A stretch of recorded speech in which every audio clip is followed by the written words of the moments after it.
औज़ुबिल्लाहिमिनश्शैतानिर्रजीम बिस्मिल्लाहिर्रहमानिर्रहीम। आज जो लेक्चर मैं रिकॉर्ड कर रही हूँ वो सीआरपीसी की सीरीज का फर्स्ट लेक्चर है। इसके अंदर जो डिस्कशन होगी हमारी या जिसके बारे में बात करूंगी वो डिफरेंट टॉपिक्स हैं सीआरपीसी के। और ये बाकायदा तौर पर नोट्स हैं जो कि प्रिपेयर किए गए हैं। आपको ये पढ़ते हुए समझते हुए मजा आएगा। इस चीज की एक प्रॉपर अंडरस्टैंडिंग जो है वो आपको मिलेगी। तो मेरी रिक्वेस्ट आप लोगों से ये है कि स्टे कनेक्टेड रहिए इस सीरीज में हमारे साथ, ताकि आप सीआरपीसी को अच्छे तरीके से समझ सकें। तो हमारा जो फर्स्ट लेक्चर है उसके अंदर आप जो चीजें पढ़ेंगे वो इन डिटेल हैं। और उसका मैं आपको आउटलाइन बता दूं कि उसमें क्या क्या चीजें शामिल हैं।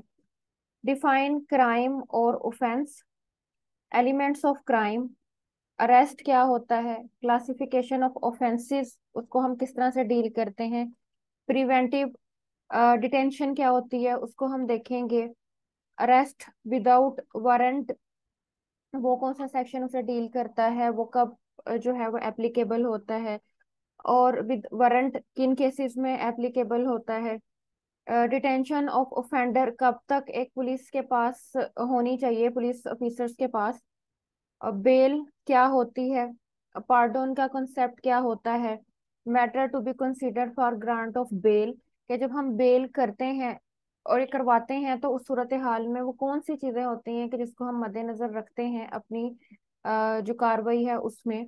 बेल करवाने वाले का स्टेटस देखा जाता है, जिसकी बेल की जानी है उसका स्टेटस देखा जाता है, बॉन्ड्स का क्या कॉन्सेप्ट है, और श्योरिटीज जो हैं वो किस तरह से दी जाती हैं। तो सबसे पहले हमारा जो कॉन्सेप्ट है वो बनता है हमारा डिफाइन क्राइम और ऑफेंस। अब और जो है इसको हमने अपने माइंड में रखना है, इंग्लिश वाला और, या क्राइम या ऑफेंस, आप इसमें से कोई एक वर्ड यूज कर सकते हैं, दोनों का एक ही मतलब होता है अगर उनकी डेफिनेशंस देखें तो। तो क्या है इसका मतलब वो हम देखते हैं। डिफाइन क्राइम और offence is an illegal act और omission prohibited by and punishable at law and for which a special procedure is provided at law to punish the offender. यानी कि पहला एलिमेंट, अब इसमें जितनी भी हमने डिस्कशन करनी है मेरी कोशिश होगी कि हम इस इन चीजों के एलिमेंट्स निकाल लें। और पढ़ने का मकसद ये है कि ये एक बार सिर्फ पढ़ना नहीं है, इससे आप अपने बेशक रजिस्टर वगैरह निकाल लें इसको राइट डाउन करने के लिए, इसके इम्पोर्टेंट चीजें कि कभी भी आप क्राइम और ऑफेंस को कहीं भी आपने डील करना हो, एलिमेंट्स हमें पता हो, आपकी इंग्लिश अच्छी हो, तो आप उसको कहीं भी किसी भी जगह किसी भी पेपर में एलेबोरेट कर सकते हैं। ये सबसे बड़ा गुर है इन चीजों को डील करने का। तो एलिमेंट्स हमेशा किसी भी चीज के माइंड में रखे जाने चाहिए, ताकि आपको किसी भी जगह कहीं भी मुश्किल पेश ना आए कि हम इसको किस तरह से एलेबोरेट करें या इसमें क्या चीजें शामिल हैं। तो की पॉइंट्स जो हैं वो रेडी होने चाहिए आपके माइंड में। क्राइम और offence is an illegal act और ओमिशन। अब सबसे पहले चीज जो आती है वो क्या है कि ये एक इलीगल एक्ट भी हो सकता है और ओमिशन भी होता है। एक्ट होता है किसी चीज का किया जाना, ओमिशन होता है किसी चीज का ना किया जाना, क्राइम कहलाएगा। तो उसका करना होना चाहिए था, उसका उसका होना चाहिए था लेकिन वो नहीं किया गया। Prohibited and punishable at law, जो कि ममनू भी है। प्रोहिबिटेड को उर्दू में ममनू कहते हैं और सजावार भी है हमारे लॉ के तरफ से। तो अगर तो आपको इस तरह का एक्ट या ओमिशन करते हैं जो कि लॉ की तरफ से प्रोहिबिटेड भी है और पनिशेबल भी है, दो चीजें, तो वो इलीगल है। And for which a special procedure is provided at law to punish the offender. और दूसरा इसका कॉन्सेप्ट ये आ गया कि हमारे लॉ के अंदर बकायदा तौर पर ये जो जहां पर हमारी स्पॉटलाइट है ये इसको जो है वो अंडरलाइन कर रही है, या इसको हम ये कह सकते हैं कि आपके सामने वादे कर रही है। और दूसरा कॉन्सेप्ट या दूसरा इसका जो पॉइंट है, and for which a special procedure is provided at law to punish the offender, के ऑफेंडर को पनिश करने के लिए एक स्पेशल जो है प्रॉपर प्लेटफॉर्म मौजूद होता है, एक प्रोसीजर मौजूद होता है कि अगर कोई शख्स ये वाला एक्ट या ओमिशन करता है जो कि इलीगल है तो फिर इसको इस तरह से देखा जाएगा। अब हमारा दूसरा पॉइंट है, इसको भी मैंने रेड में राइट डाउन किया हुआ है। तो वो हम इसको इस लिहाज से देखेंगे। ये देखिए हमारे सामने है कि क्राइम का हम पढ़ते हैं हमेशा कि क्राइम के कौन कौन से एलिमेंट्स हो सकते हैं। तो क्राइम के दो एलिमेंट होते हैं, टू एलिमेंट्स होते हैं, mens rea and actus rea. Mens का जो कंसेप्ट है वो मेंटल से निकला है, यानी कि गिल्टी ऑफ माइंड। किसी भी चीज का होना सबसे पहले आपके माइंड में एक स्केच आउट होता है कि भाई मैं ऐसे करूंगा। अब वो करने तक तो क्राइम नहीं है जब तक आपकी सोच है, लेकिन जब वो आपसे हो गया, इनएक्शन हो गया, तो वो क्राइम हो गया। हमें ये तो नहीं ना पता कि कोई इंसान कितनी हद तक गिल्टी माइंड रखता है या वो क्या चीजें सोचता है, लेकिन जुर्म उस वक्त जो है वो जुर्म कहलाता है जब वो इनएक्शन हो जाए। आपकी नीयत का बंधना, आपका सोच समझ रखना, आपका उस चीज को गिल्टी माइंड आपका तब तक नहीं आता। हाँ, लेकिन कॉन्स्टिट्यूशन या कमीशन ऑफ ऑफेंस में ये चीज इस लिहाज से बड़ी गौर से देखी जाती है, ये समझी जाती है, क्योंकि बाज दफा कुछ मामला जुर्म कहलाए जाते हैं, लेकिन उसके पीछे आ, उस इंसान की इंटेंशन नहीं होती।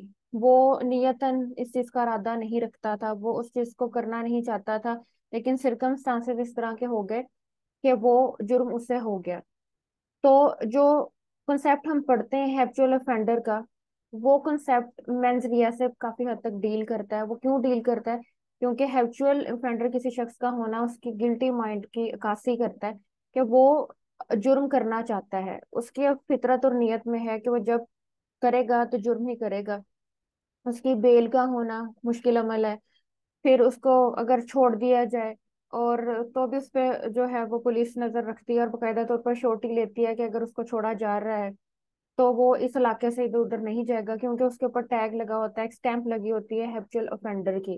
तो हैप्चुअल ऑफेंडर की जो स्टैंप लगी होती है वो इसी वजह से लगी होती है कि उसका गिल्टी माइंड होता है।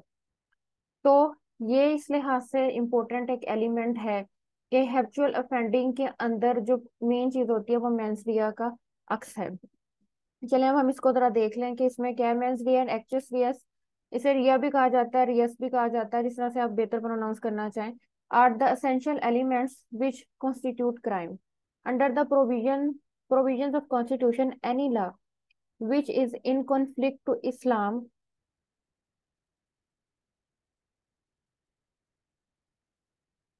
Okay, are the essential elements which constitute crime under the provisions of Constitution. Any law which is in conflict to Islam is null and void.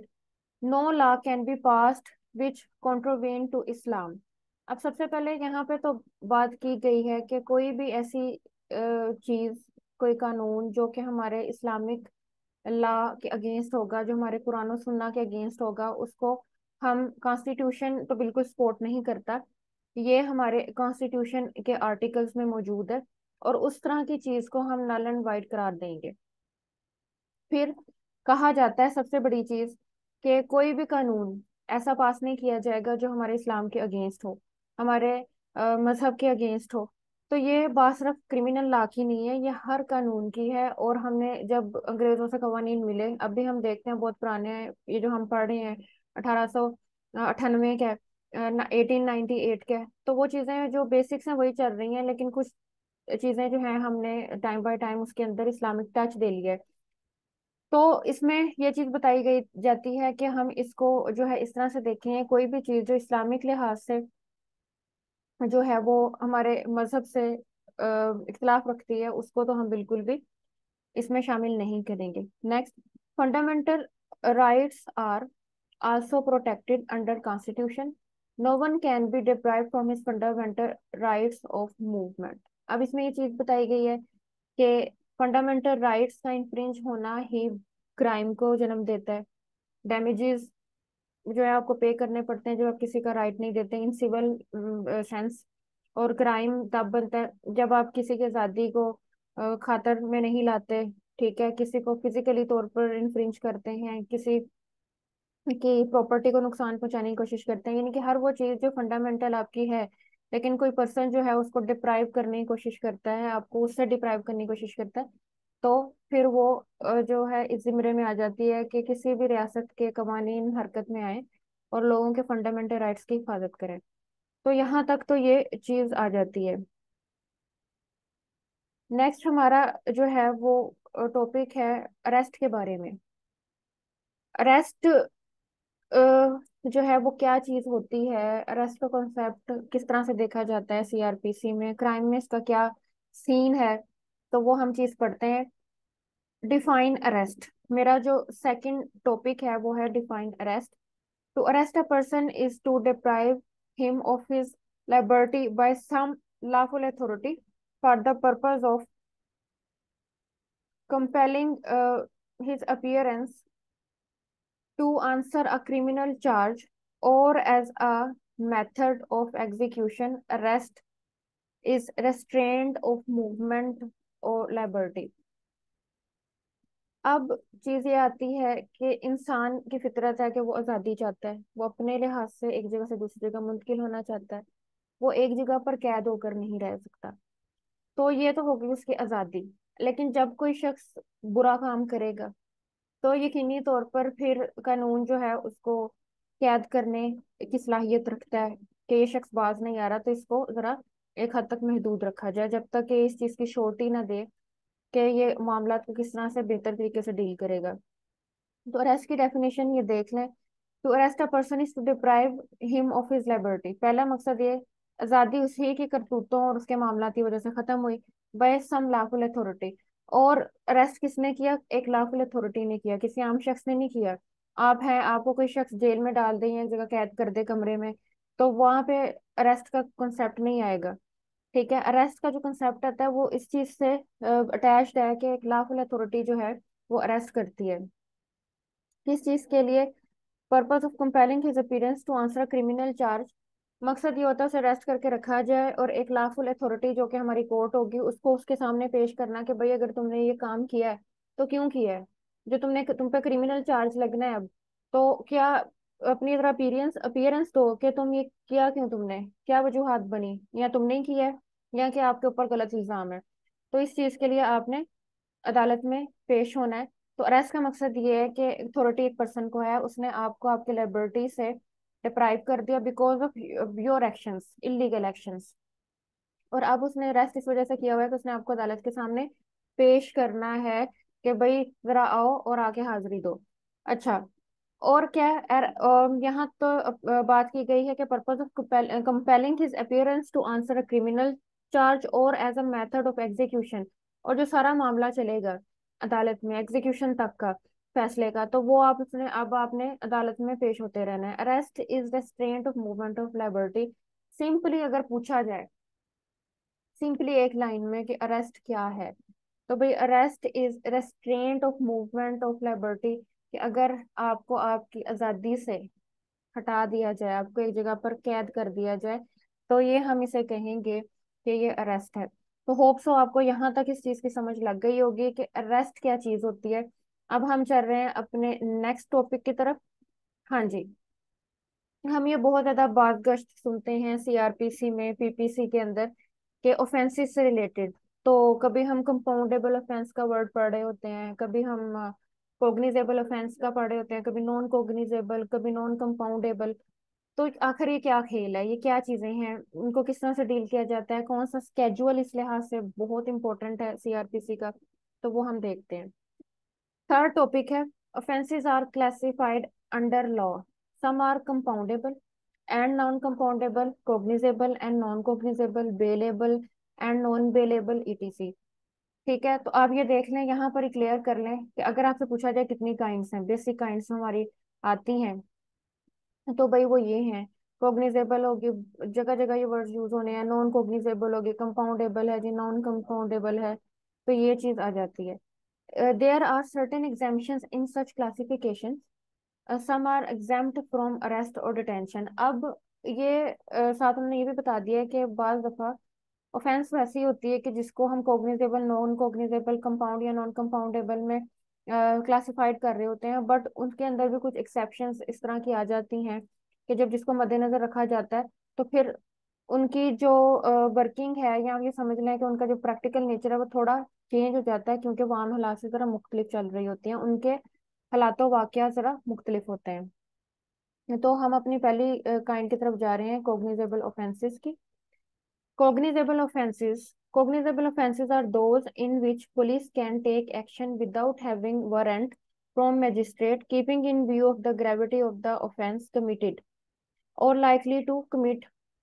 अब सबसे पहले रुक जाए, एक पॉइंट हमारे सामने है कि कोग्निजेबल ऑफेंसेस क्या होती हैं। वो हैं कि जिसमें पुलिस, कौन सा हमारी इन्फोर्सिंग एजेंसी है, police, law enforcing agency police, वो क्या करेगी, टेक एक्शन करेगी। और किस तरह से, विदाउट वारंट भी। अब यहाँ पर हमसे पूछा जाए जो वारंट किससे लिया जाता है, अगर लेना होता तो मजिस्ट्रेट से। हाँ जी, cognizable offence are those in which police can take action without having warrant from magistrate, keeping in view of the gravity of the offence committed और लाइकली टू कमिट। अब यहाँ पर दो चीजें हैं। एक तो किसी चीज का कमिट, एक ऑफेंस का कमिटेड हो जाना, यानी कि ऑफेंस हो चुकी है।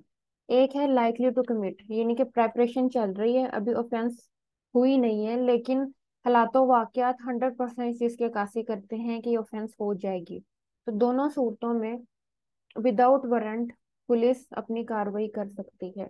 अब ये बड़ा कंसिडरेबल पॉइंट था। अक्सर जो चीज नॉर्मली डीलिंग्स में होती है उसको क्वेश्चन पूछ लिया जाता है कि जी विदाउट वारंट कर सकती है, वो ऑफेंस जो कमिट हो चुका है।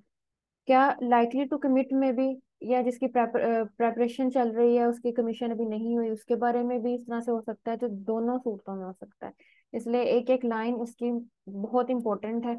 और मेरा सीआरपीसी किस तरह से जो हमारे हैं वो रिकॉर्ड करने का मकसद भी यही है कि सीआरपीसी की हर एक चीज बड़ी क्लियर और क्रिस्टल आपके माइंड में जो है वो आ जाए, और हमें खुद पता हो कि इस किताब में क्या चीजें हैं।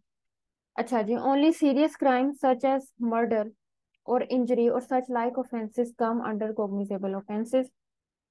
कॉग्निजेबल ऑफेंसेस की नेचर उन्होंने सिंपली बयान कर दी है कि भाई हम कॉग्निजेबल ऑफेंसेस को किससे टच देते हैं, जिसमें मर्डर आ जाता है, एक हीनियस और एक बड़ी ऑफेंस है, किसी की जान जाने से ज्यादा बड़ी बात तो नहीं ना हो सकती। इंजरी उससे छोटी आ जाती है कि बंदा बच गया है मे बी, लेकिन उसको इंजरी आ गई है। और such like offences come under cognizable offences, तो इस तरह से मिलती जुलती जो इसके अंदर हीनियसनेस होती है, जिसमें सिवियरिटी होती है, वो कॉग्निजेबल ऑफेंस की सेंस में आती है। अब उसके बाद हमारा नेक्स्ट आ गया, ये भी इम्पोर्टेंट, अक्सर ये पूछा जाता है। Schedule 2 of the code of the criminal procedure determines weather which offence comes under cognizable. ठीक है, तो कहने का मकसद ये है कि ये हमारा स्केड्यूल है जो बेसिकली डिसाइड करता है कि कौन सी ऑफेंस किस जो है वो टेबल के अंदर आएगी। तो हमारे इस स्केड्यूल में ये आपको लिस्ट मिल जाएगी, इसलिए इसको भी माइंड में रखें और इसको साथ गो थ्रू कीजिएगा, ताकि आपको आइडिया रहे कि कौन कौन से वर्ड्स यूज हुए हैं और कौन सी चीज उसमें बयान हुई है। अच्छा जी, नेक्स्ट हमारा अब आ गया, bail is not granted in cognizable offences. Number 2 point मेरे नजदीक, ये नंबर 2 पॉइंट है। नंबर 2 पॉइंट किस तरह, पहला पॉइंट हमारा ये हो गया कि विदाउट वारंट पकड़ सकते हैं कोग्निजेबल ऑफेंस में। दूसरा, बेल के चांसेस कम होते हैं। Private person can also arrest the offender, most important point, एक प्राइवेट पर्सन भी जो है वो अरेस्ट कर सकता है एक पर्सन को। ही में इधर take offender to police station और informs police officer regarding this apprehension. अब उसका क्या तर्ज अमल होगा एक प्राइवेट पर्सन का, अगर वो एक शख्स को अरेस्ट कर लेता है, उसने क्या करना है कि वो ऑफेंडर को पुलिस स्टेशन ले जाएगा अगर पॉसिबल हो, वरना वो इन्फॉर्म कर देगा पुलिस को और अपना एप्रीहेंशन बता देगा कि मुझे लगता है कि प्रेपरेशन ऑफ ऑफेंस हो रही है। क्योंकि एक फैक्ट है ना, एक सोच समझ वाला इंसान उस तक पहुंच जाएगा कि ये प्रेपरेशन यहाँ पे ऑफेंस की हो रही है, तो मुझे लगता है कि यहाँ पे कुछ ऐसा होना है। तो इस सिलसिले में भी पुलिस को किया जा सकता है। इस कॉन्सेप्ट को कहते हैं इंसदादी अदल, यानी कि बिफोर हैंड आप जो है कुछ जो है पुलिस को बताने की कोशिश कर रहे हैं, ताकि जो ऑफेंस के बाद के मामलात हैं, ठीक है, उससे बचा जा सके। वो हमारा एक अहम असूल है, prevention is better than cure. तो उसी चीज का सिलसिला आता है कि क्योर के अपने भी जो है वो काफी डिफिकल्टीज होती हैं जो इंसान नहीं सह सकता। सेम एज कि अगर ऑफेंस को होने से पहले पकड़ लिया जाए या उसको स्टॉप कर दिया जाए तो बहुत बेहतर है, सोसाइटी की ट्रैंक्विलिटी के लिए भी, उसके पीस के लिए भी, and law law and order situation के लिए भी। अच्छा जी, अब उसके बाद आता है, this section provides powers to police to apprehend the offender even then offence is not committed but merely it is designed to commit. अब देखें, पुलिस को भी इख्तियार दिया गया कि इस ऑफेंस के तहत पुलिस को ये इख्तियार दिया गया है इस जो है सेंस के लिहाज से कि वो ऑफेंडर्स को पकड़ सकती है। क्यों पकड़ सकते हैं? क्योंकि वहां पे प्रेपरेशन ऑफ माइंड ऑफेंस को कमिट करने का हो रहा है। पुलिस कर सकती है, लेकिन पुलिस के पास भी बाकायदा तौर पर शवाहिद का होना जरूरी है। पुलिस के पास भी कोई चीज का होना जरूरी है कि भाई ये एप्रीहेंशन है और इसमें 100% ये चीज जो है वो मौजूद है। इसमें कोई मतलब किसी शख्स के खिलाफ कोई कार्रवाई करने का जवाब बिला वजह का नहीं है, बल्कि ऐसी चीज जो है वो यहाँ पर मौजूद है। अच्छा जी, अब उसके बाद क्या आ गया? वो हम ये चीज देख रहे हैं कि where there is apprehension of the commission of the crimes police may take action to prevent the commission of crimes. के इस सूरत हाल में भी किसी कोई चीज अभी कोई ऑफेंस नहीं हुई, पुलिस के पास इख्तियार आ जाता है कि वो उसको कंट्रोल कर ले। Where there is apprehension of the commission of the crimes, police may take action to prevent the commission of the crime. Law does not wait the commission of the crime. Most important चीज, कि law does not wait the commission of the crime. It is killed before its birth. कानून का कहना तो यही है कि कोई क्राइम है, उसकी जन्म अभी वो जन्म ले नहीं रहा, तो उसको उससे पहले जो है वो खत्म कर देना चाहिए, इससे पहले कि हो वो वजूद में है। The only caution which the police officer has to take is that he is to be satisfied that the commission of the offense could not be otherwise prevented। अब यहाँ पे पुलिस की जिम्मेदारी बताइए कि वो कम से कम सेटिस्फाइड हो जाए, कि 100% श्योर हो जाए, क्योंकि एक मैटर ऑफ सस्पिशियसनेस है। ठीक है, सस्पिशन है कि भाई ऐसा हो जाएगा, क्योंकि जब तक कोई चीज नहीं होती हम उसे शक ही कह सकते हैं। लेकिन पुलिस ऑफिसर क्योंकि वो एक अपने शोबे का पर्सन है, तो उसे बहुत अच्छे तरीके से अंदाजा है इन चीजों का, तो वो अपने लिहाज से तसल्ली कर ले कि हाँ, कि जो इन्फॉर्मेशन से मिली है वो हकीकत की बुनियाद पर मबनी है, और जो हालात हलाको वाकयात हैं वो जरूर मद्देनजर रखने चाहिए। ठीक है, तो ये चीज इसके अंदर आ जाती है। अब उसके बाद हमारा नेक्स्ट आ जाता है, वो क्या आता है कि मैं जरा गौर कर लूं ताकि यहाँ पर हमारा रब्त टूटे ना। बिफोर हैंड यहाँ तक कि police officer arresting such a person must have knowledge that he had design to commit a cognizable offence, यानी कि जो पुलिस ऑफिसर है उसको इस चीज का नॉलेज होना चाहिए और इस बात तक पहुंच जाए कि वाकई ही कॉग्निजेबल ऑफेंस को करने के लिए तमाम तैयारी मौजूद थी।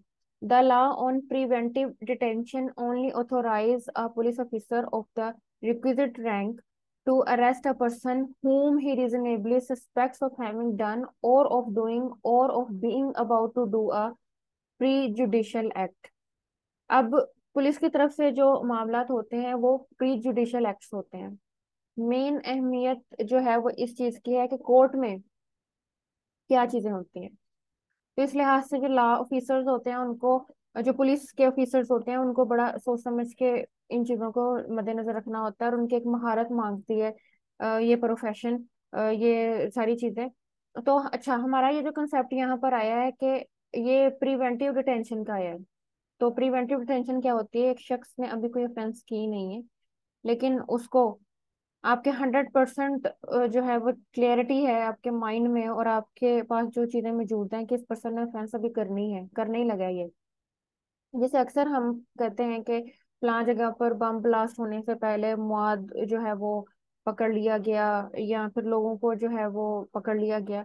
तो ये एक्चुअली प्रिवेंटिव डिटेंशन होती है, कि किसी चीज के होने से पहले उसको काबू कर लेना।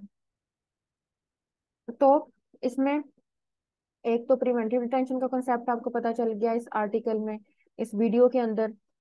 फिर दूसरा क्वेश्चन हमारा आता है कि प्रिवेंटिव डिटेंशन के लिए रैंक कैसा होना चाहिए। तो इसका एक requisite rank of the arrest to arrest a person whom reasonably suspects of having done। ठीक है, कि अच्छे खासे रैंक का पुलिस ऑफिसर होगा जो इस चीज को डील करेगा, और उसके पास एक रीजनेबल सस्पेक्ट की बुनियाद भी होगी कि इस शक की बुनियाद पर इन लोगों को पकड़ा गया। तो ये सारा स्टेटस प्री जुडिशियल एक्ट्स हैं, और इसीलिए इसको बड़े इत्मीनान और बड़े सोच समझ के केयरफुली होके, जैसे हम कहते हैं कदम कदम फूंक कर रखना, उसलिए ऐसे करना पड़ेगा। अब हमारा नेक्स्ट कॉन्सेप्ट है, whether the suspicion is reasonable और not is a just justiciable question.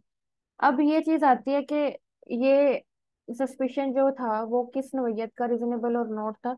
तो ये बड़ा एक इंसाफ पर मबनी मामला है, तो इसको सीरियस लेना चाहिए, ये कोई आम बात नहीं है। The arresting officer therefore has to satisfy the court that he entertained his suspicion against the detention और रीजनेबल ग्राउंड। तो जिस तरह से हमारी पूरी बात ऊपर हो चुकी है, तो उसने आगे भी पुलिस ऑफिसर ने कई लोगों को सेटिस्फाइड करना है इस डिटेंशन के हवाले से, तो इस पे ज्यादा मेहनत लगेगी। अच्छा जी, नेक्स्ट चीज आ गई, अ mere apprehension of breach of peace does not entitle police officer to arrest a person under section 151 of the code of criminal procedure। अब एक और चीज भी आ गई कि सिर्फ एक डर है कि जी जो अमन अमन है वो खराब होगा, तो इसकी बुनियाद पर पुलिस ऑफिसर के पास ये इख्तियार नहीं है, जो हम ऑलरेडी ऊपर चीजें पढ़े कि वो प्रिवेंटिवली कुछ करने की कोशिश करे। तो ये हमारे लॉ ने बता दिया है। तो बेसिकली आपके पास ऑफेंस के लिहाज से सस्पिशन जो आपका है वो फुल फ्लैज्ड हो, तो बात समझ आती है। There must be some material before the police again that the case was one of emergency. Again ये वर्ड बहुत इंपॉर्टेंट है, was one of emergency, and that without arrest the commission of offence can not be prevented. ठीक है, और ये उसने साबित करना है कि अगर हम इस शख्स को ना पकड़ते तो हम इस ऑफेंस से बच नहीं सकते थे। तो ये बस ये हमें समझना है कि अबाउट टू डू कि अभी होने के मुताबिक थी, अगर हम इसे ना पकड़ते तो अब तक ये मामला हो जाना था। मोस्टली ये सेंस वहां पर यूज होती है जहाँ पे ये लग रहा हो कि भाई काफी गहरा नुकसान हो सकता था, और उसका अदालत तो पुलिस भी नहीं कर सकती और रियासत भी नहीं करती। तो इस चीज के लिए फिर प्रिवेंटिव डिटेंशन वहां पर जरूरी थी। अच्छा जी, अब हमारा आ गया next, arrest without warrant.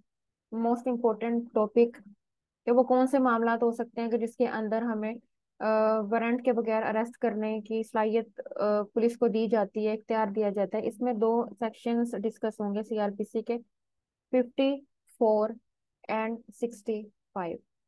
Police can arrest a person without obtaining warrants from the court under following circumstances।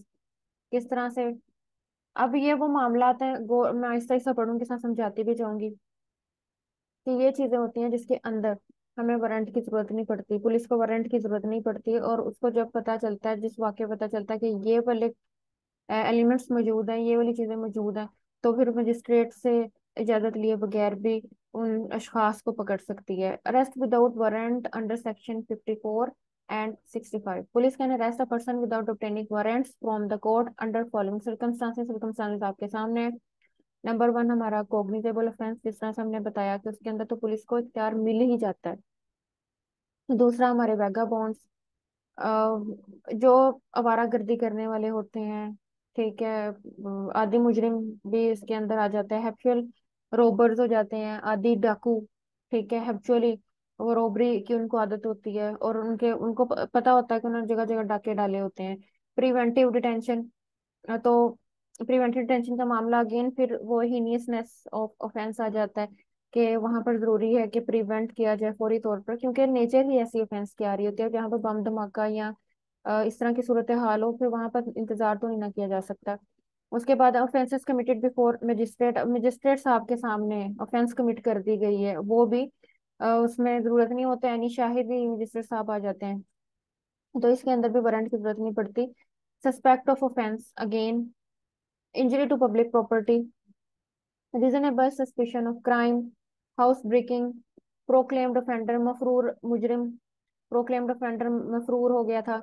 Having stolen property, किसी शख्स ने स्टोलन प्रॉपर्टी रखी हुई है, उसके बारे में पहले ही बड़ी छानबीन हो रही है, पता चला इसके पास है। काजिंग obstruction इन पुलिस ड्यूटी, ऐसा शख्स जो कि पुलिस के मामलात में मुदाखलत करे, escape पर्सन, भागा हुआ जेल से। Number 14, attempt to escape from lawful custody, again वही चीज आ जाती है, लाइफ बियॉन्ड रीजनेबल सोर्सेज।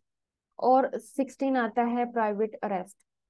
तो प्राइवेट अरेस्ट जो है वो भी उसी सूरत में आता है कि कोई प्राइवेट पर्सन जो है वो करता है, तो वो उस सूरत में अवाम को भी इख्तियार दिया जाता है कि वो उस शख्स को पकड़ के जो है वो पुलिस स्टेशन ले आए। या जिस तरह से भी हो निशानदेही कम से कम करें। अच्छा जी।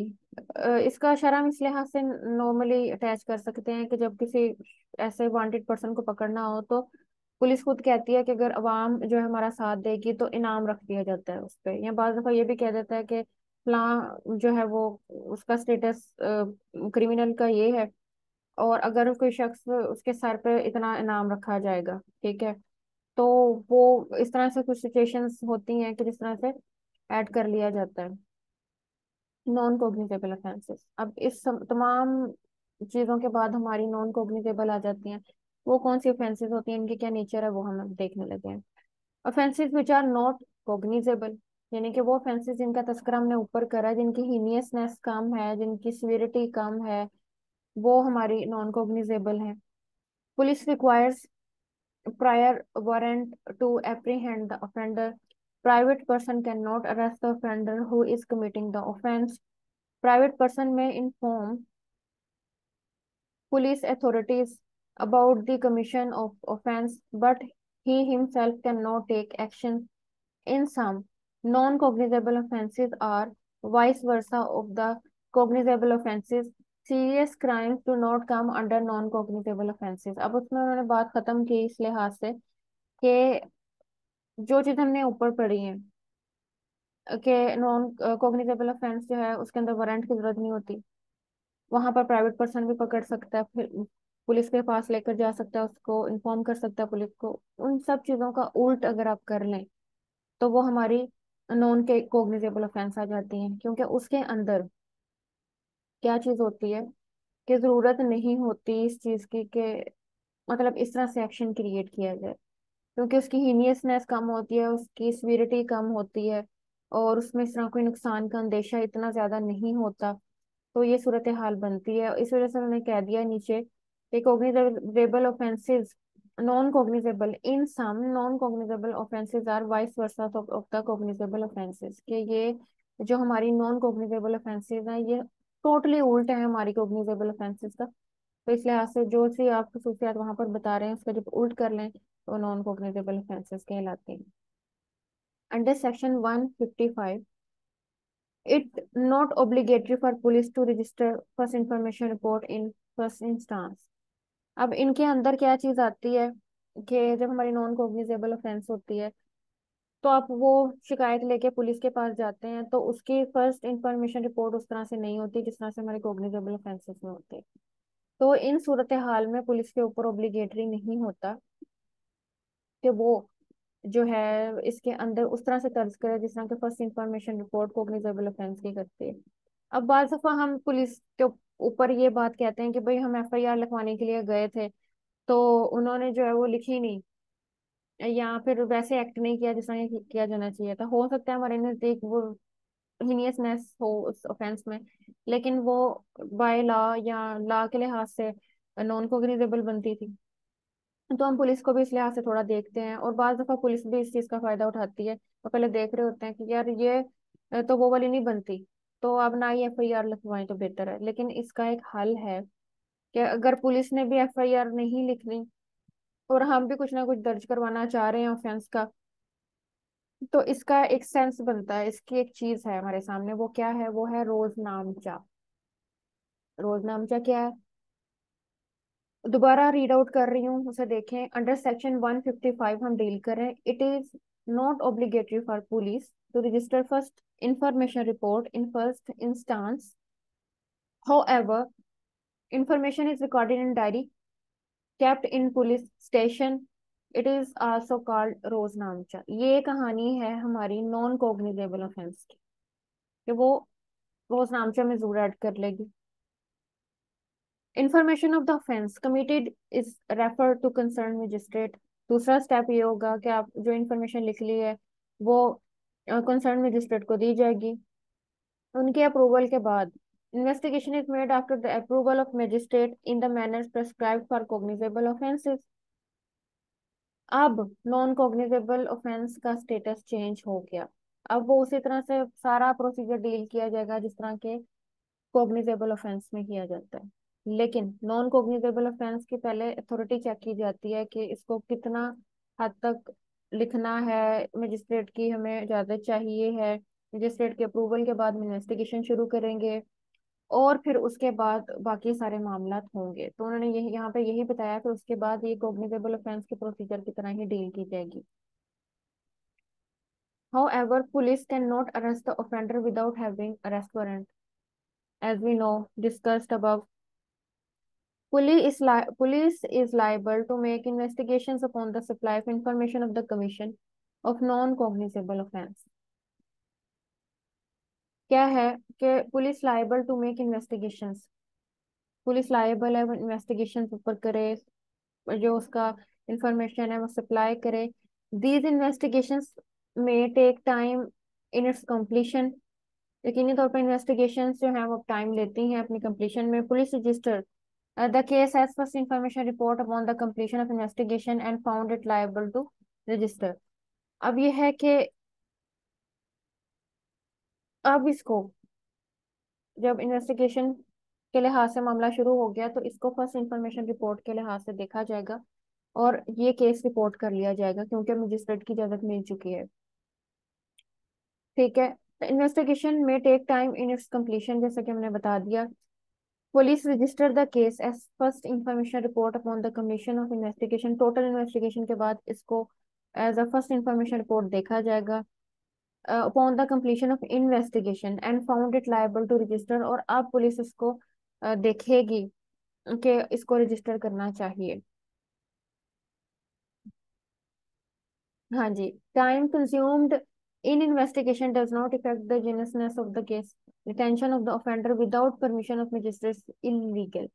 मोस्ट इम्पोर्टेंट चीज, मोस्ट इम्पोर्टेंट सेंटेंस के जो डिटेंशन है ऑफेंडर की और वो परमिशन के बगैर, नॉन कॉग्निजेबल ऑफेंसेस की बात कर रहे हैं। कॉग्निजेबल ऑफेंस में भी ये चीज होती है कि 24 घंटों के बाद फौरी तौर पर जो होता है ये पुलिस वाले वो मजिस्ट्रेट से अपना जो है वो कर लेते हैं, उससे वो इजाजत ले लेते हैं। तो है कि अगर आपकी डिटेंशन एक टाइम से ज्यादा हो गई है और आपने मजिस्ट्रेट से भी उसकी परमिशन नहीं ली तो इलीगल है। And police is liable to pay cost when acts without jurisdiction, और जब पुलिस जो है वो ऐसे एक्ट्स करती है जो उनके जुरिस्डिक्शन के अगेंस्ट होते हैं तो फिर उस सूरत हाल में क्या चीज आती है कि पुलिस भी लायबल है अपने चीजों के लिहाज से। नेक्स्ट हमारा concept bail. What is bail? Bail क्या होती है? An accused person is admitted to bail when he is released from the custody of officers of the law and is entrusted to the custody of person known as his sureties. Bail का मकसद ये होता है, एक जब मुजरिम, एक accused का मतलब होता है मुजरिम, जब तक उस पर चार्ज नहीं फ्रेम हो जाता तब तक वो मुजरिम नहीं कहलाता, तो वो मुजरिम है। मुलजिम को रखा गया है कस्टडी में, किसकी कस्टडी में? पुलिस की कस्टडी में है, लॉफुल कस्टडी में है, लॉ ऑफिसर्स की कस्टडी में है। अब जब उस शख्स को इस कस्टडी से रिलीज करके वो शख्स अपने पास ले जाता है जिसने शोटेज जमा करवाई है, जो जामिन बना है कि भाई इस पर्सन को बेल दे दे। अब ये शख्स फिलहाल इस तरह का कोई काम नहीं करेगा और जब अदालत में इसको पेश करना हुआ मैं खुद लेकर आऊंगा। अगर ये शख्स अदालत में पेश नहीं होता तो चाहे मेरी प्रॉपर्टी को फीचर कर दें और जो जमानत जमा करवाई जाती है फिर वो जब्त हो जाती है, और अगर वो आ जाता है फिर वो चल के वापस कर दिए जाते हैं। तो जमानत का मतलब ये होता है कोई चीज आपने बतौर जमानत रखवा दी for the purpose of trust, और जब वो मुकम्मल हो जाए काम तो वो चीज आपको वापस मिल जाती है, वरना वो जब्त हो जाती है अगर आपने उस चीज को, उसका झूठ बोला हो, या आप ऐसे ही इसको छुड़वाने के लिए कोशिश कर रहे हो, या आपको अपनी जमानत के कॉन्सिक्वेंसेस ना पता हो। तो ये होता है बेल का कॉन्सेप्ट हमारे सामने है। अगेन देख लें ताकि आपको आइडिया रहे कि बेल की डेफिनेशन क्या हो सकती है। Bail. An accused person is admitted to bail when he is released from the custody of officers of the law and is entrusted to the custody of a person known as his surety, who are bound to produce him to answer. यानी कि जो शख्स जमानत देने के लिए आया वो बाउंड है बकायदा तौर पर उस शख्स को प्रोड्यूस करे at a specific time and place the charge against him, and who in default of so doing are liable to forfeit sum as specified when bail is granted. तो वही बात है, जो बेल के लिए उसने मुचल के जमा करवाए हैं वो जब्त हो जाएंगे, उतनी जो पैसे हैं फिर वो जब्त कर लिए जाएंगे। Bails are shortage for the accused who enter into recognizance for his appearance। ये बेसिकली अपीयरेंस की रिकॉग्नाइजेंस के लिए होते हैं। क्या मतलब कि हम पे चार्ज है, अभी तो ये फैसला होना है ना कि मैं मुलजिम हूँ कि मुजरिम। तो फिलहाल मुझे यहाँ से रिहाई दी जाए, जब अदालत हमें बुलाएगी हम जरूर आएंगे। बस इतनी सी इस चीज की कहानी है, उसी को बयान किया गया है कि बेल इस चीज के लिए होती है। Bail therefore means the contract whereby the accused is released to his sureties and also the sureties themselves, a contract whether by a person bailed or by a third party to indemnify a surety is void, a being against public policy and is a misdemeanor। It is release और handing over of the accused from the custody of law. तो कहने की चीज यही है, उसमें बताई गई है कि ये बेसिकली ये चीज आती है। लेकिन अगर उन्होंने एक कॉन्ट्रैक्ट किया है इस तरह का कि एक शख्स ने कहा मैं पकड़ा भी जाता हूँ तो कोई बात नहीं, तुम मेरी जमानत दे देना, बाद में जो पैसे अगर जब्त भी हो जाएंगे कोई मसला नहीं है, मैं तुम्हारे पूरे कर दूंगा, या इस तरह की कोई सेंस होगी, कम से कम मुझे छुड़वा लो, उसके बाद कौन सामने पेश होना है। तो इस तरह के जो कॉन्ट्रैक्ट है ना, क्योंकि इलीगल एक्टिविटी है एक, तो वो किसी लिहाज से जो है वो सपोर्टिव नहीं है। क्या आपने एक एक्ट किया, जमानत तक के मामला था, आपने कॉन्ट्रैक्ट और एग्रीमेंट में तय किए हुए हैं, तो इस तरह के एग्रीमेंट जो आपको लॉफुल पर्पसेस से दूर ले जाते हैं, वो कॉन्ट्रैक्ट जो एग्रीमेंट्स हैं वो इलीगल एग्रीमेंट्स होते हैं, वो किसी कॉन्ट्रैक्ट के जिम्रा में भी नहीं आते जिसका मकसद भी कोई अनलॉफुल एक्ट करना हो। हाँ जी। अब इसमें और थोड़ी सेंस क्रिएट की गई है बेल के लिहाज से, कि petty offences are subject of bail as the petty ailments allows mixing with others till severity of ailment। अब जो ailment है वो concept, जो word यूज होता है बेसिकली बीमारी के लिए होता है। तो उसमें सिंपल उन्होंने बताया कि बेल उन ऑफेंसेस के लिए होता है जो कि कम सिविरिटी रखती हैं, अगर वो उनके अंदर सिविरिटी ज्यादा आ जाए तो फिर बेल जो है वो एप्लीकेबल नहीं होती। अब नेक्स्ट चीजें देखते हैं क्या उसमें ऐड की गई हैं। Person who does not care of law and becomes beast request to behind the bars. पहला फिक्रा बहुत जबरदस्त है कि एक शख्स जो कि लॉ के बारे में केयर नहीं करता और वो एक वैश्य की तरह, जैसे हम कहते हैं बुद्धमस्त हाथी, तो उस तरह से वो अपने मामले डील कर रहा है, तो ऐसे शख्स को तो जेल के सलाखों के पीछे होना चाहिए। His offence does not come under the bailable offences. और इस तरह की ऑफेंस जो है ये बिल्कुल अवेलेबल नहीं होनी चाहिए। Good place for the animals is cage.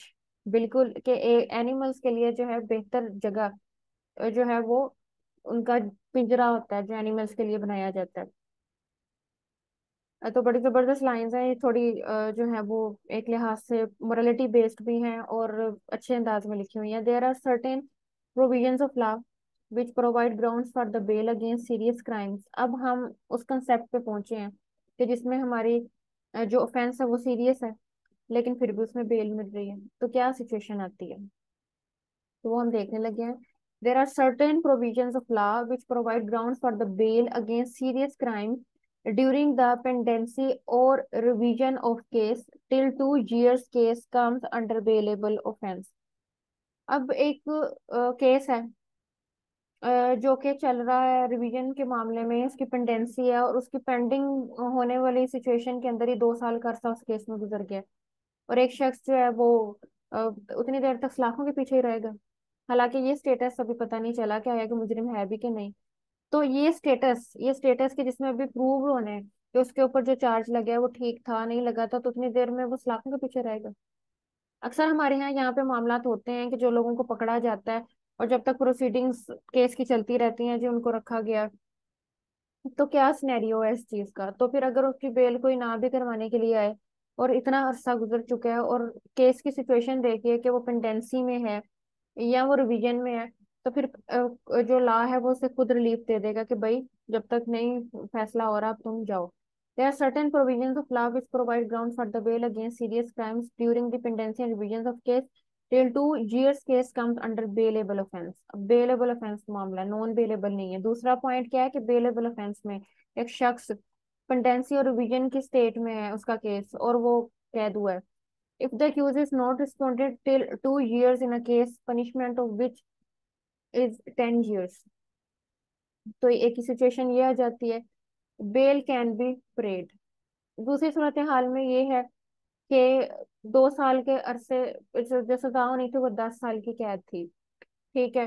तो वो वाली सिचुएशंस हैं, लेकिन 2 साल तक कोई रिस्पॉन्ड नहीं किया गया उस केस के सिलसिला में, और अक्यूज को पकड़ा हुआ है।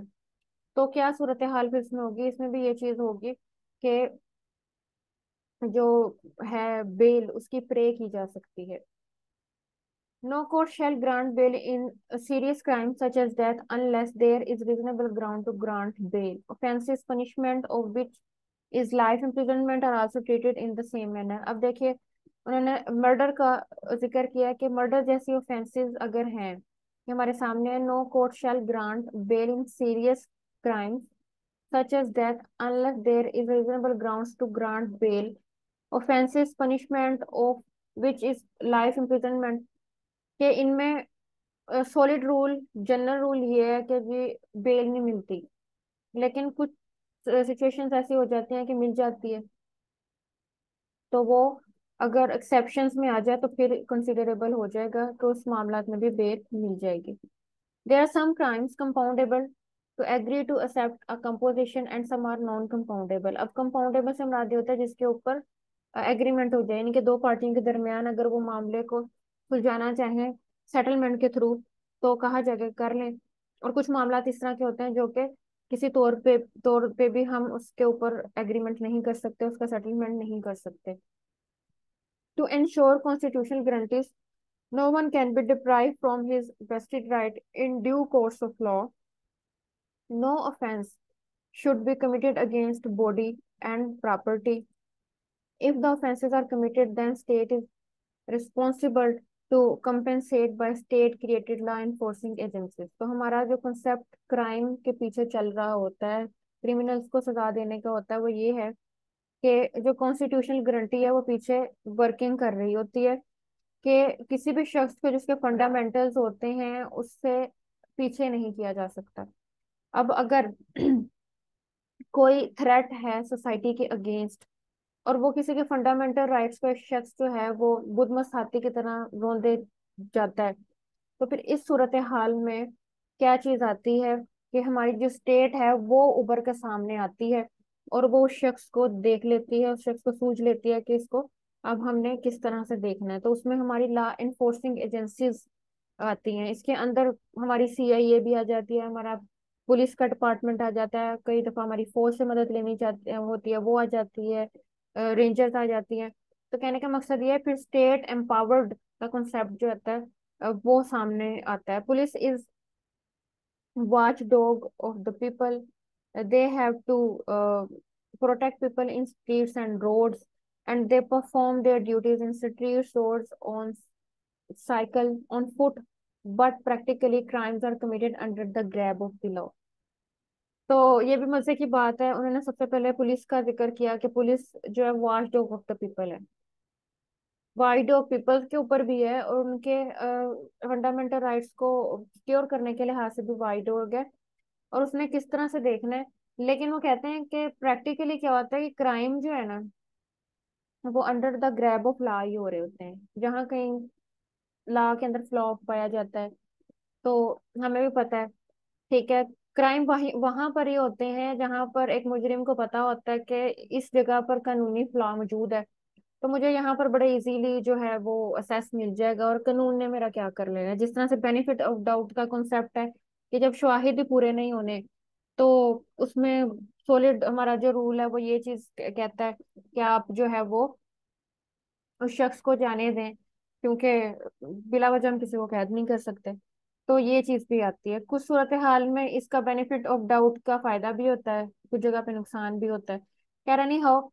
नेक्स्ट हम इसके अंदर देखते हैं, where there is police there is crime. बड़ी जबरदस्त बात कही है कि जहां पर पुलिस होता है वहां पे क्राइम होता है। If crimes are committed the accused is tried and witness are provided by the state. अब उन्होंने बताया कि जहां पर भी क्राइम होगा, कमिट होते हैं, तो फिर यहाँ पर जो है वो स्टेट की जिम्मेदारी आ जाती है कि जो विटनेस है वो प्रोवाइड की जाए, और जो केसेस हैं उनके ट्राइड किए जाएं। Government also insures evidence. अब ये सारा मामला एविडेंस गवर्नमेंट की तरफ से आ गया है। Victim has note to pay anything.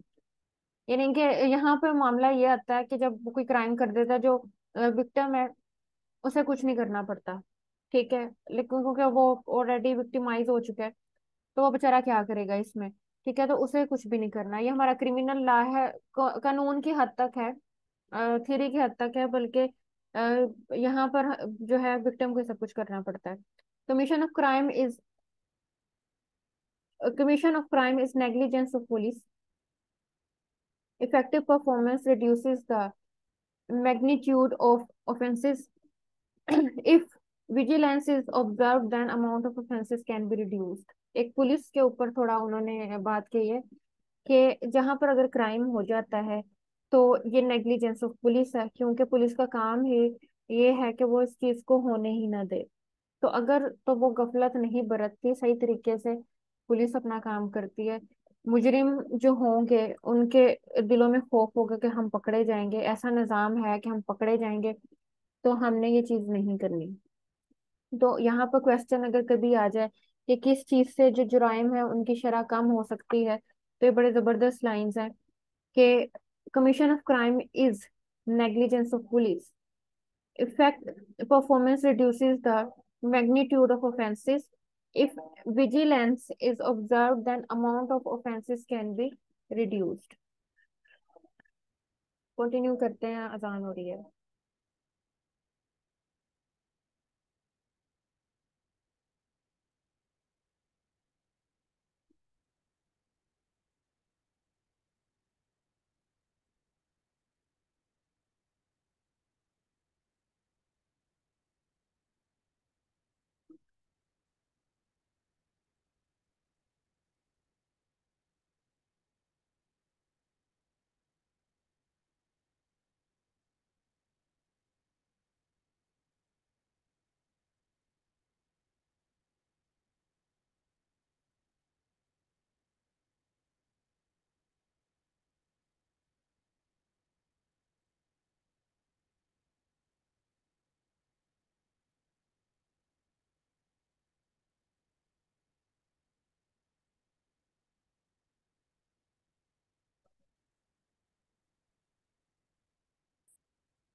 अच्छा जी, अब उसके बाद है there are certain satisfactions against offences.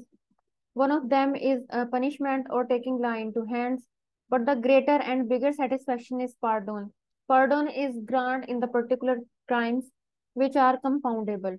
When a person is killed without lawful justification, then a pedigree tree is cut down. No person remains left to cry on family. अब ये सारी चीज जो सिचुएशन बताई हुई है इस चीज की, कि जो हमारी ऑफेंसेस होती हैं उसके सर्टेन सेटिस्फेक्शंस भी हैं, जो इन शेप ऑफ पार्डोन है, सजा दी जो है, उसमें माफी हो जाना, उसका जो है वो क्या उसे कहते हैं, उसके ऊपर एग्रीमेंट हो जाना, सेटलमेंट हो जाना, तो ये चीजें इन लोगों को छुड़वा देती हैं। तो वो कहते हैं अब जब विक्टिमाइज ऐसा हो कि वो सॉलिड पार्टी ना हो, या उसके ऊपर कोई एक्शन लेने वाला इतना ना हो, तो कई लोग जो होते हैं, जब उनके पास कोई लॉफुल जस्टिफिकेशन नहीं होता, ठीक है, तो फिर जो क्राइम करने वाला जहाँ मर्जी जाए और पैसे पूसे लेके मामलात को हल करवाने की कोशिश कर दी जाती है, कंपाउंड करवाने की कोशिश कर दी जाती है। तो फिर उस तरह वो उस फैमिली का जो नुकसान हुआ है उसके ऊपर होने वाला कोई भी नहीं होता। तो ये एक हम ये समझ सकते हैं कि जो ये हमारे कवानीन है उसके जो फ्लॉज हैं उसके बारे में बयान किया गया है कि ये चीज आती है। तो इस लिहाज से बड़ा एक कॉन्सेप्ट इस तरह है कि कानून साज इदारे जो हैं उनको भी बड़ा सोच समझ के किसी को पकड़ना पड़ता है। जब तक उसके पास इख्तियार नहीं होगा वो नहीं पकड़ सकता। दूसरी सूरत हाल में मुजरिम जो होते हैं वो भी बड़े ये समझते हैं कि उन्हें नॉलेज होता है कवानीन का, और उनको पता होता है कि अगर हम इस तरह करेंगे तो इतनी हद तक बेनिफिट डाउट हमें मिल जाएगा, और अगर हम अपने जो है वो चीजें मिटा देंगे अपने जो अगेंस्ट है तो काफी हद तक हमें फायदा होगा। और उसके बाद अगर आपकी पुलिस एक्टिव नहीं है या वो उससे पहले प्रिवेंटिव डिटेंशन के मामला नहीं करती, तो फिर जो है वो अगर आपके पास से ही उसके इख्तियारात नहीं है किसी चीज को प्रोसीड करने के, तो फिर काफी मुश्किल पेश आती है किसी चीज को वाजे करने में, पेश करने में, क्योंकि सारे का सारा अमल दरामद इसी चीज पे है कि आपके पास प्रूफ क्या है। फिर खड़ा हुआ कोई शख्स कहते हैं फलां शख्स ने मेरे साथ ऐसा किया है, तो सच भी हो लेकिन कुछ पूछा जाएगा कि प्रूफ क्या है। तो आप क्या इतने विजिलेंट उस सूरत में हो सकते हैं, या किसी ने इतना देखा है या किसी के सामने हुआ है कि कोई आपकी साइड ले सके, कोई शहादत दे सके। तो ये ऐसी चीजें होती हैं जिसमें आप सच्चे होने के बावजूद भी कुछ नहीं कर पाते। अच्छा जी, compensation is granting keeping in view of the financial condition of the criminal. ये भी एक कॉन्सेप्ट है कि जो कंपेंसेशन दी जाती है वो क्रिमिनल के स्टेटस को मद्देनजर रखते हुए दी जाती है। Compensation is no fine and something apart from fine. Compensation कहते हैं कोई ऐसी चीज नहीं है जो कि फाइन से हट कर हो। Compensation provided if the status of the offender is prove. Compensation उस टाइम दी जाएगी जब ऑफेंडर जो है पता चल गया है कि यही पर्सन है। Petty offences are bailable, but the crimes which are committed against the society or groups of persons or state, they do not bear compound ability. Compound ability mean कि इसके ऊपर कोई समझौता नहीं हो सकता। ऑफेंसेस कम है, छोटी नेचर की हैं, लेकिन वो की पब्लिकली गई हैं, वो स्टेट के अगेंस्ट की गई हैं, वो ग्रुप ऑफ पर्संस के अगेंस्ट हैं, तो फिर इसके ऊपर कंपाउंड चीज नहीं होगी। इसके ऊपर कोई भी कंपाउंडेबिलिटी नहीं क्रिएट होगी। Government has to run the affairs of state. We see that murder is compoundable but violation of a signal is not compoundable. अब ये की एग्जांपल दिया है कि जो गवर्नमेंट है उसको अफेयर्स रन करने हैं स्टेट के, okay we are agree, but murder जो है वो कंपाउंडेबल है किसी तौर बात आ जाती है, but violation of signal is not compoundable since it is against society and government has not right to compound it. Even fine of Rs 200 is impose but pardon is not granted. आपने fine must देना ही देना है, उसके अंदर माफी नहीं है, बट मर्डर जो है वो कंपाउंडेबल है। यानी कि उन्होंने यहाँ पर हमें इस छोटे से पैरा में जो फ्लॉ हमें नजर आता है कानून का, वो हिंट आउट किया है कि देखिए कि अगर मर्डर है तो वो बिल्कुल किसी न किसी सूरत में कंपाउंडेबल है, लेकिन जहां पर आपका सिग्नल टूटा है तो उसमें आपको जुर्माना देना ही देना है।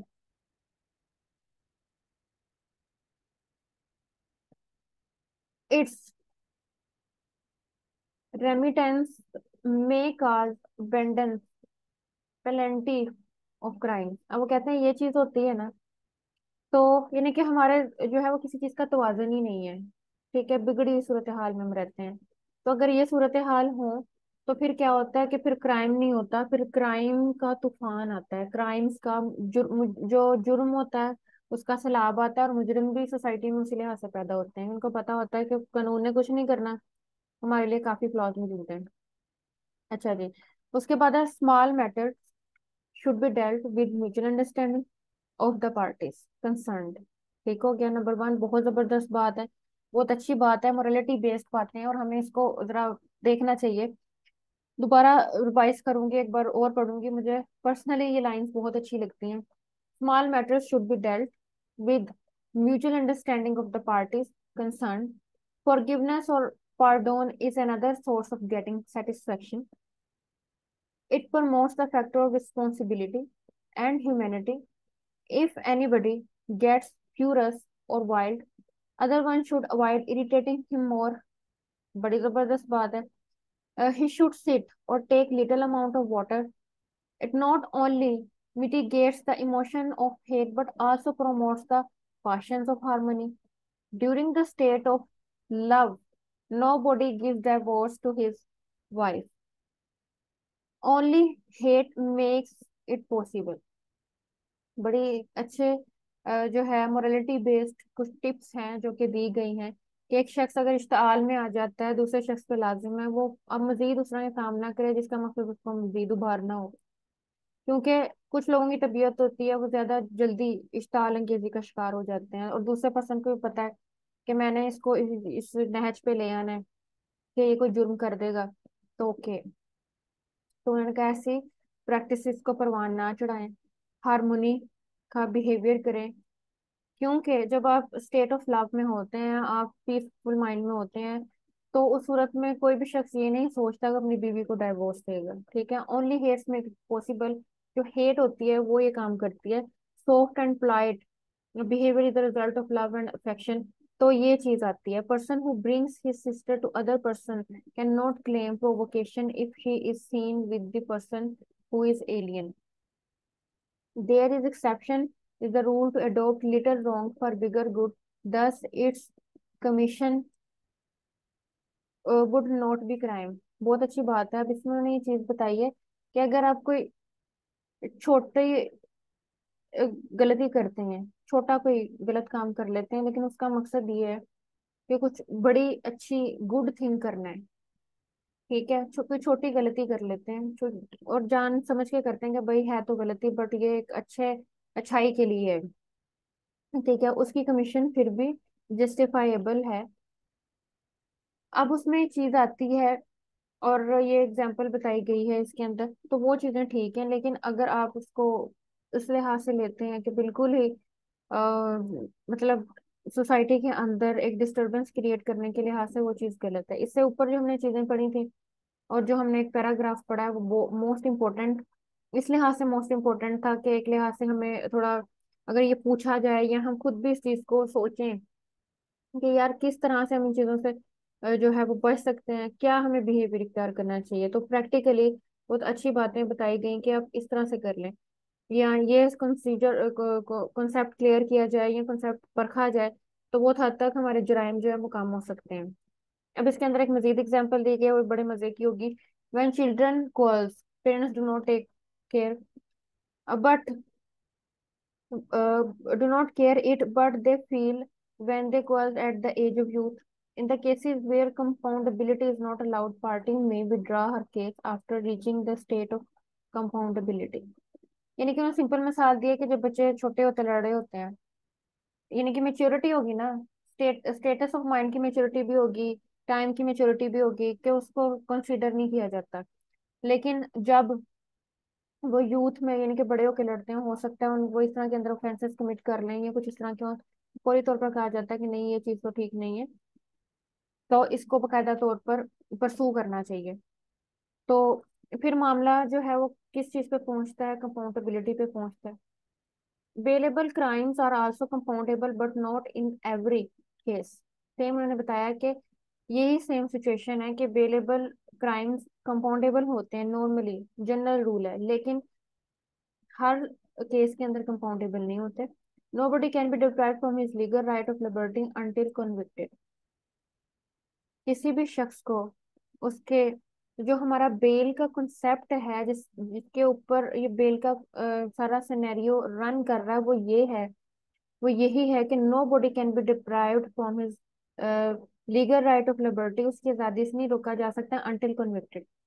तो जब हम बेल लेते हैं उसके अंदर यही उजर देते हैं ना कि भाई अभी तो मैं अक्यूज की लिहाज से आया हूँ तो मुझ पे अभी ये जुर्म साबित तो नहीं हुआ. ठीक है, तो फिलहाल मुझे बेल दे, मुझे क्यों कैद करना है. जब अदालत आए बुलाएगी मैं जरूर आऊंगा. तो जब मुझ पे ये जब जब मैं मुल्जिम से मुजरिम के स्टेटस में आ जाऊंगा तब आप मुझे प्रोसीड कीजिए, तो अभी मुझे क्यों रखना है. तो यही चीज है ना, वही इसमें बताई हुई है when a person becomes brutal then he is kept in different place. ये उन्हें बता दें कि एक शख्स जब ब्रूटल हो जाता है, वैशियाना जो है वो रवैया इख्तियार कर लेता है, फिर तो रिक्वायर है कि उसको माशरे से जरा अलग थलग रखा जाए ना। Similar dose is required to cool down him.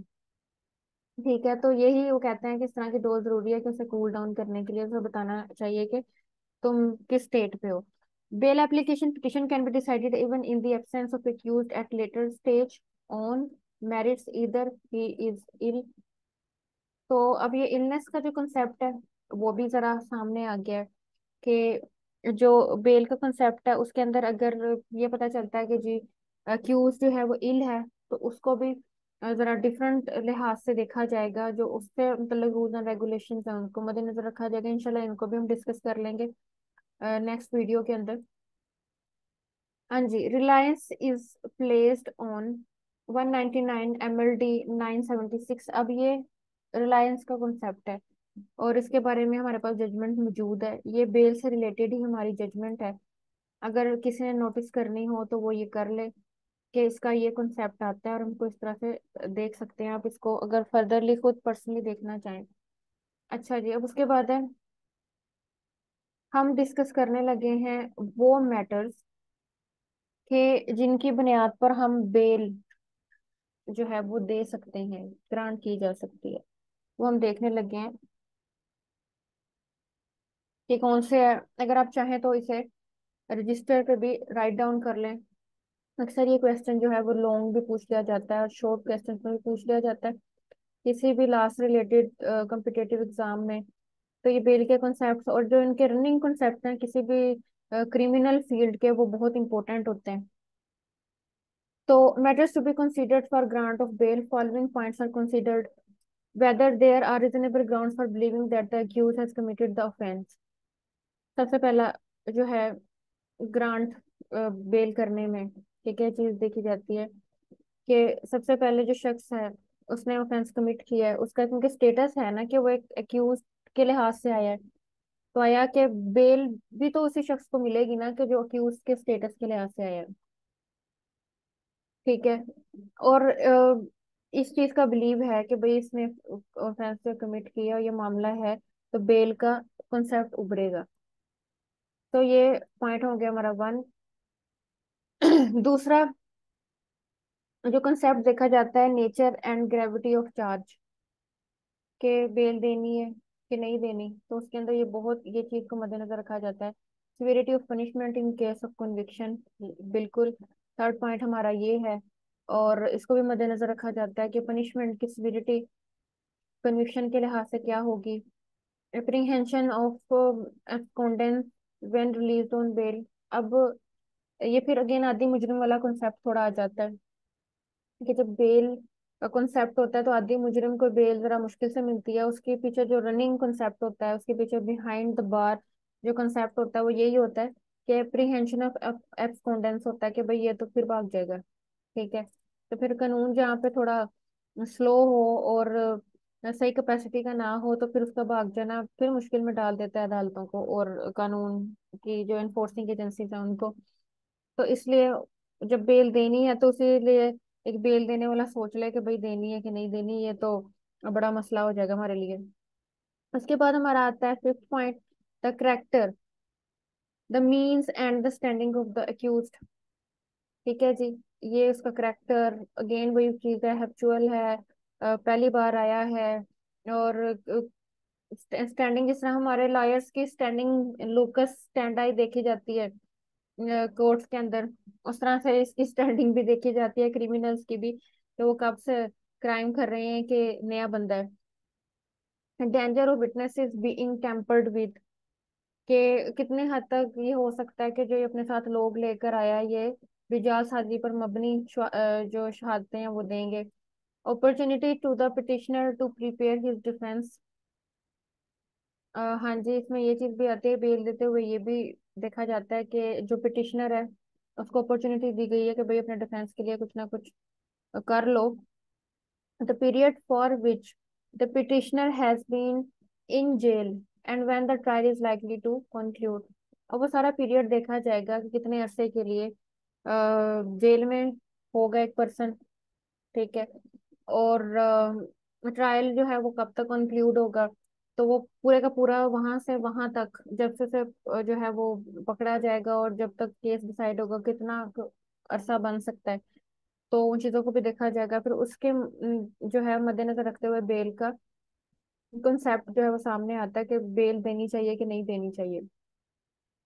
whether the petitioner is named in FIR or his description is given in it, most important चीज अगेन कि FIR में नेम है और डिस्क्रिप्शन क्या है, time taken in the lodging the FIR, whether prompt, ये भी देखा जाना है कि FIR जो है वो किस टाइम की गई, जुर्म से कितने टाइम बाद या प्रॉम्प्टली की गई या देर कर दी गई। ये भी चीजें इसमें मद्देनजर रखी जाएंगी। Whether the accused is previous convict, again this point कि हैप्चुअल ऑफेंडिंग का जो कंसेप्ट है ना वो काफी जगह पर रन कर रहा है कि ये एक थ्रेट है हमारे जस्टिस सिस्टम के लिए, एक शख्स जिसका जो मामला है वो थोड़ा हैप्चुअल नेचर का हो, तो फिर जो हमारा कानून है वो भी डरा डरा रहता है। Whether reasonable possibility of false infliction of the accused petitioner can not be ruled out, तो ये हमारी एक चीज आ जाती है। ये हमारा PLD 1997 की है, 12 इसका रूल है, वो बता दिया गया है कि whether reasonable possibility of false infliction of the accused, क्या है कि ये देखा जाए कि जो शख्स है जो हमारा अक्यूज है कि ये सही मतलब जुर्म में लिया गया है या हमें इस पे इल्जाम है या कोई बदला है पीछे। बार दफा ये भी तो होता है ना, कोई शख्स झूठी FIR किसी के अगेंस्ट कटवा देता है, तो तब तक तो वो सारी बाद में फिर पता चलेगी ना, यानी कि एक हमारे निजाम का ये थोड़ा फ्लॉ है कि स्टेट पे जज नहीं किया जा सकता कि आया कि FIR झूठी कटवाई गई है सच्ची कटवाई गई है, ये हकीकत में इस चीज की जरूरत थी कि नहीं थी। तो उसमें अगर कोई झूठे इस तरह के कारनामे भी सर अंजाम दे रहा है किसी के खिलाफ या फिर समझ लें कि इंतकामी कार्रवाई करता है, तो वो फिर जो जो बेचारा इनोसेंट शख्स है उसे तब तक तो झेलना ही पड़ेगा क्योंकि हमारा निजाम इस तरह का चल रहा है। तो ये बड़ी, और इस चीज का उजाला कोई नहीं हो सकता। सेम उसी तरह के एक शख्स को पकड़ के लाया जाए और उसको कैद कर दिया जाए और फिर 7 साल बाद केस का फैसला आए और पता चले कि वो तो कन्विक्टेड ही नहीं था, उस पर इल्जाम था, तो फिर वो जो इतने अरसा उसने बिहाइंड द बार गुजारा है उसकी सुनवाई कौन करेगा। तो अभी तक ये कॉन्सेप्ट नहीं पता चल सका कि इसका क्या रेमेडी हो सकती है। Every accused is presume not to be guilty, again कि हर शख्स जो कि एक्यूज के शेप में लाया गया जरूरी तो नहीं है कि मुजरिम हो।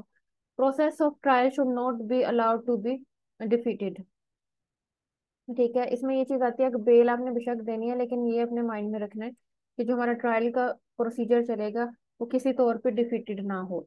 Possibility of commission of further offence to be safeguarded, कोशिश करें कि एक शख्स पर जब एक्यूज का ठप्पा लग चुका है तो उस पर जरा नजर रखी जाए। अगर तो वो शरीफ शख्स होगा तो अभी पता चल जाएगा कि पहली जो सूरत हाल है वो हो सकता है कि कोई दुश्मनी थी, उसकी बेस पर उसके ऊपर FIR कटवाई गई, तो फिर लेकिन वो एक लिहाज से आप ये समझ लें कि सस्पेक्ट जरूर हो जाता है कि नेक्स्ट उसके किसी भी रवैये को पुलिस जो है वो इस तरह से देखेगी कि उसको सस्पेक्ट की निगाह से देखेगी। तो ये चीज आ जाती है। In cases of offences punishable with death, imprisonment for life और इम्प्रिजनमेंट फॉर 10 years। अब हमारे कुछ अवेलेबल ऑफेंसेस हैं, अवेलेबल ऑफेंसेस बन जाती हैं बट वो by search by nature non available हैं, जिस जैसे कि पनिशेबल विद डेथ वाली ऑफेंसेस हो गए तो हीनियस है ना, इम्प्रिजनमेंट फॉर लाइफ होगी फिर हीनियस है। जो ऐसे ऑफेंसेस जिसकी सजा इम्प्रिजनमेंट फॉर 10 years है, कहने वाली बात नहीं है, ये भी हीनियस है। लेकिन अब इन सूरतों में आपको बेल मिल गई है तो ये एक मुआवजे से काम नहीं है। क्या वजूहात हो सकती हैं वो बताई गई हैं। बेनिफिट ऑफ रीजनेबल डाउट हो सकता है, ठीक है। आइडेंटिटी ऑफ द एक्यूज हो सकता है, यानी कि बेनिफिट ऑफ रीजनेबल डाउट के जो चीज साबित हो रही है ये करनी चाहिए उसका कोई मुनासिब नहीं चीज मिल रही, उसके बारे में कोई शवाहद ठीक नहीं मिल रहे, तो बेनिफिट ऑफ डाउट के लिहाज से तो वैसे ही छोड़ दिया जाता है। वो पुलिस को भी इख्तियार होता है कि वो कहते थी जाओ, और एविडेंस कंप्लीट नहीं थी।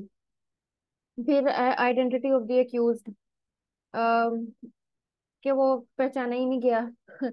वो हो जाती है। Part allegedly played by the accused in the occurrence। फिर कोई occurrence पे इस तरह का मामला हो गया कि कोई शवाहिद बेहतर तौर पर इकट्ठे नहीं हो पाए, तो इस तरह की कोई चीज है कि his present at the spot and question of vicarious liability would be considered at bail stage। के प्रेजेंस उसका वहां पर मौजूद होना, ना मौजूद होना, वहां पर था नहीं था, आया कि उसने उस प्लेस ऑफ अकरेंस पे था। फिर विकेरियस लाइबिलिटी का कॉन्सेप्ट, तो ये चीज भी वो कहते हैं कि इन केसेस में कंसीडर की जाती है। एलिगेशंस मेड इन एफआईआर, ये हम ऊपर भी पढ़ के आए हैं, इसमें भी देखा जाएगा कि एलिगेशंस कौन सी लगाई गई हैं, तो ये इसके अंदर चीज आ जाती है। 18th हम देखें, स्टेटमेंट्स मेड इन एफआईआर, ठीक है, वो चीजें देखी जाएंगी। Other incriminates material against the accused, ये जो चीजें पेश की गई हैं जिससे साबित हो रहा है कि भाई वो मुजरिम है, वो मुआद किस तरह का है। Plea raised by the accused, फिर ये भी देखा जाएगा कि जो प्ली ली गई है एक्यूज्ड की तरफ से, उसका क्या सिनेरियो है। 21 statutes carrying lesser punishment to be considered for the purpose of bail when accused is charged under two different statutes। अब इसके अंदर चीज ये आती है, हमारे ये कानून में मौजूद है कि जहाँ पर कोई शख्स जो है वो मतलब दो सजाओं के लिहाज से दो ऑफेंसेस करके आया, लेकिन कानून ने बताया हुआ है कि इसको कंकरेंट कर दिया जाए, इनको इकट्ठा कर दिया जाए। कि जैसे कि एक केस में उसको 25 साल की सजा है, एक में 10 साल की हुई हुई है, तो एक बार ही उम्र कैद की तरफ ही जो है वो किया जाएगा पेश कदमी। तो इस तरह से जिसकी सजा ज्यादा होती है, दो ऑफेंसेस छोटी छोटी ऑफेंसेस की हुई हैं, साथ एक बड़ी ऑफेंस है, तो उसी के साथ ही उसको कंकरेंट कर दिया जाता है कि भाई ये जो है अब एक ही सजा इतने अरसे की भुगत ले, जो कि कंसीडर की जाएगी कि सबकी हो गई है। तो ये कंसेप्ट भी इसके अंदर शामिल है। तो अल्हम्दुलिल्लाह मुझे ये आइडिया जरूर है कि जो कोई भी मेरा इस लेक्चर के साथ चला होगा, उससे कम से कम ये कॉन्सेप्ट क्लियर हो चुके होंगे। और इंशाल्लाह हम सीआरपीसी जो है वो इसी तरीके से पढ़ेंगे। और हमने जो है वो सीआरपीसी की बेसिक नेचर जो है उसको एक लिहाज से डेवलप कर लेना है। बेयर एक्ट की रीडिंग भी इसके साथ शामिल कर ली जाएगी, ताकि हमें आइडिया हो जाए कि अगर लॉन्ग क्वेश्चंस पूछे जाएं तो क्या है। और वैसे भी हमारी सेंस में एज एन एडवोकेट हमें आइडिया होना चाहिए कि हमारे कॉन्सेप्ट कौन से चलते हैं। तो होप सो कि आपको वीडियो अच्छी लगी होगी। इसके लिए ये कीजिएगा कि इसको लाइक कीजिएगा, मेरे चैनल को सब्सक्राइब कर दीजिएगा, और इंशाल्लाह नेक्स्ट वीडियो जो है वो भी अपलोड की जाएगी। और दूसरा ये चीज़ आती है कि बेल आइकन जो है उसको ज़रूर प्रेस कीजिएगा, ताकि नेक्स्ट जो वीडियो है उसका आपको नोटिफिकेशन मिल जाए। अस्सलाम वालेकुम वरहमतुल्लाहि वबरकातुहू। जज़ाकल्लाहु खैरन कसीरा।